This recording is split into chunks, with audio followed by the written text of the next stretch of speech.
Right. And if you think about it, um, in the United States, a large population of women that do serve as surrogate mothers are low income, uh, maybe not uneducated, but lower. They're not high Ivy League, high education. Yeah. On our own study, not very many went on beyond graduate studies.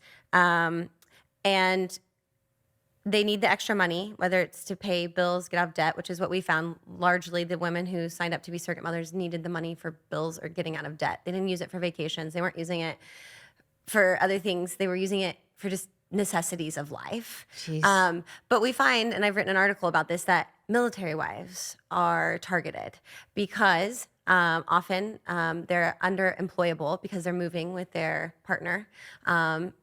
Can't keep a job. They might have small children at home, so they've been proven capable of having children. They're typically younger, they're healthy, and so it's a great way to kind of capitalize on their duty to serve and this mindset they have as military wives. Yeah. And Altruism. exactly. Yeah. And a great way to support the home while also being able to stay at home for a relatively short amount of time. People need to be aware that altruism is really something you have to protect right now. That there are really dark forces that are preying specifically on altruistic people and good people. There are dark forces right now that are smelling out that as a weakness, as a vulnerability, and they will take advantage at a rate.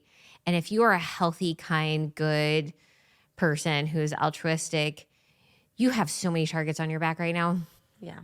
These women often do. When I interviewed the 96 women for our study, most all of them had a financial component, but they all spoke to, I wanted to help someone too. This was a great way to bring life to a family, Yeah. to help a family, to bring a baby into this world.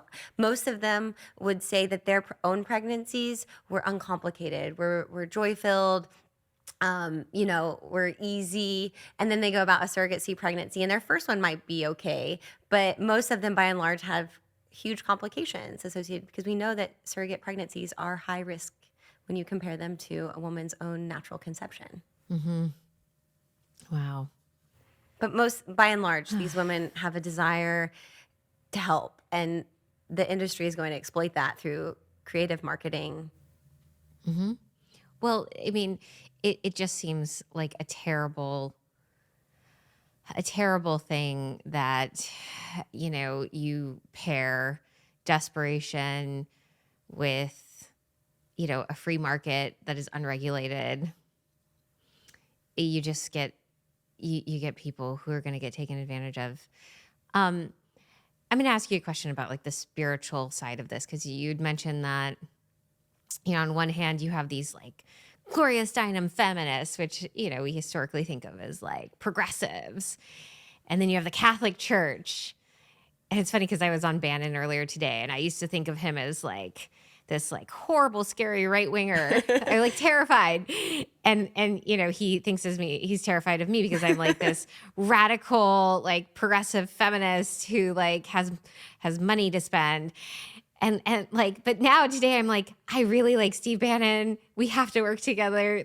Like we are unified on this. And so I'm that gives me great optimism. Really, really gives me great optimism. And so for you to be in these conversations with the Catholic Church, do you find yourself thinking through how did we get here? And do you find yourself thinking about God and spirituality in terms of like the sacredness? Like there was a quote in one of the papers where, there's this moralist, this guy who investigates, the ethics of surrogacy and the commodification of children and the commodification of childbearing and a womb. And he talks about, historically it used to be a child was made in a moment of love between man and woman. And that meant something. That used to mean something. It actually meant everything. Do you find yourself thinking about that when you do this work? Absolutely. I am program director of a project of the Center for Bioethics and Culture called the Paul Ramsey Institute. And this is an institute where we take young professionals or early career or graduate students in medicine, law, theology, and we talk about these bioethical issues. And this is a space, actually just this last weekend, it's a fellowship that lasts 2 years where we meet with scholars and fellows and discuss these issues. And that was the topic of discussion, actually, was what you were just saying, is thinking about this also from a religious and a moral and a philosophical standpoint. But yes, I do find myself on that. And again, I get to work with people who might be atheists, who might not get there on the spiritual side of things. And of course, we can agree on the exploitation and the commodification. But I also get to work with people who do think about this, and I learn a great deal from them as well. I've gotten to speak last year at a Catholic conference, and just I admire the lens with which they see the creation of a child. And I won't be able to say it as eloquently, but the sanctity and the dignity that comes with a man and a woman coming together and creating life, and just in the Catholic Church, how,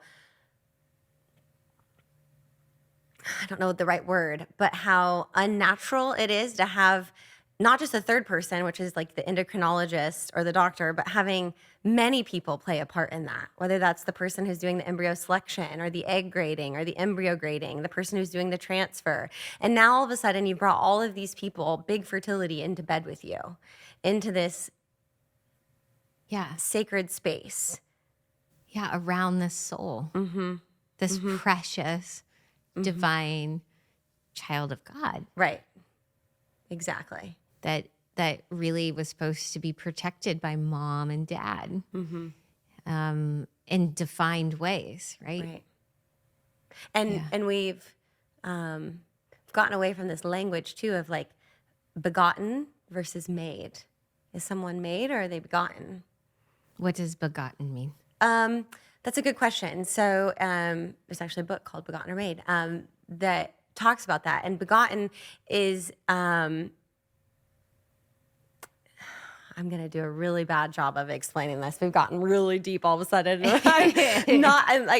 I said, I'm just learning these kinds of things, and just kind of, and was in conversation just this past weekend with people who study this on a much higher level than I do. But it's the idea of that it comes about as a result of something. It's not manufactured.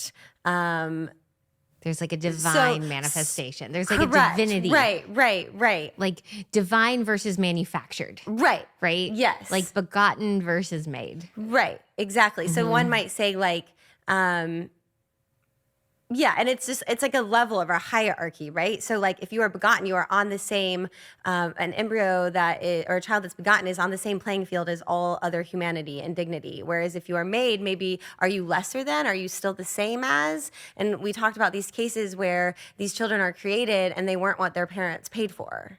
What does that do? And I think that's what I'm trying to get at is, are we creating life? Are we designing life? And are we disappointed with that life when it's not what we paid for, it's not what we wanted?